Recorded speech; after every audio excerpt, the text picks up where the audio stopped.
In the 18th century, British merchants shipped around 3 million people from West Africa across the Atlantic to the Americas and sold them into slavery.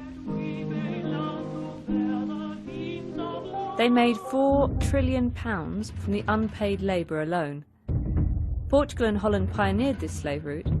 Britain made a national fortune from it. Much of the Britain we know today was built with slave money. Ports, cities and canals. Even the Church of England has admitted making money from the slave business. By the 19th century, a fifth of the British elite had made their fortunes from slavery. Among them, David Cameron's distant cousin, General Sir James Duff. The Liverpool merchants who founded what's now Barclays Bank were slave traders. In 1833, when slavery was abolished, slave owners were paid £20 million in compensation for their loss of property. That's £2 billion today.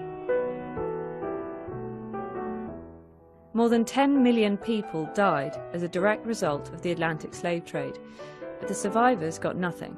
West Africa, nothing. Now 15 Caribbean states, including Jamaica, have launched the first united campaign for reparations from Britain, France and Holland. They have suggested compensation equal to the sum offered to slave owners in the 1830s, £2 billion. They also want an apology, don't blush, recognition of the historic atrocity. They hid in caves. My great-grandmother was born in a cave to make sure that she was not born as a slave. And that is what Britain perpetuated. But the British government has refused to give either. David Cameron's first official visit to Jamaica has amplified calls on Britain to agree to reparations. Some argue that if Britain did pay, it wouldn't be the elite footing the bill but the tax-paying working classes. Others have said this was 200 years ago, it's in the past, why should I pay now? In Jamaica, slavery was followed with a century of colonialism. Most of the land is still in the hands of Europeans. When the Brits left in 1962, 80% of the population were functionally illiterate. Male literacy remains 4 points below the global average. 19% of the country live in poverty. When historic crimes have generational victims, who should pay? Basically, slavery and genocide has impacted not only the historical populations that were kidnapped from Africa, but also those of us who are the descendants of the enslaved today.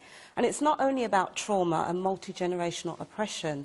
The whole discussion around wealth, there has been unjust enrichment to Britain, and there's also been unjust impoverishment, which has been passed on throughout the generations. So part of the legacy is this huge inequality that we see today between the descendants of the enslavers and the descendants of the enslaved. And what about and psychological scars which have had societal effects, ongoing economic effects, to which you've already said? What are the psychological scars? Well, part of that... Intergenerational. Yeah, intergenerationally, it's not knowing who we are. It's a lack of connection, it's a lack of identity, a lack of nationhood, which is what makes us human beings, essentially. It's not being rooted, it's being considered minority populations when we come from global majorities. And it's about having second-class status and citizenship wherever we have been located as a result of this dispersal and depopulation that happened originally in Africa. And there is a phenomenon as well that you believe really does exist, which is post-traumatic slave syndrome.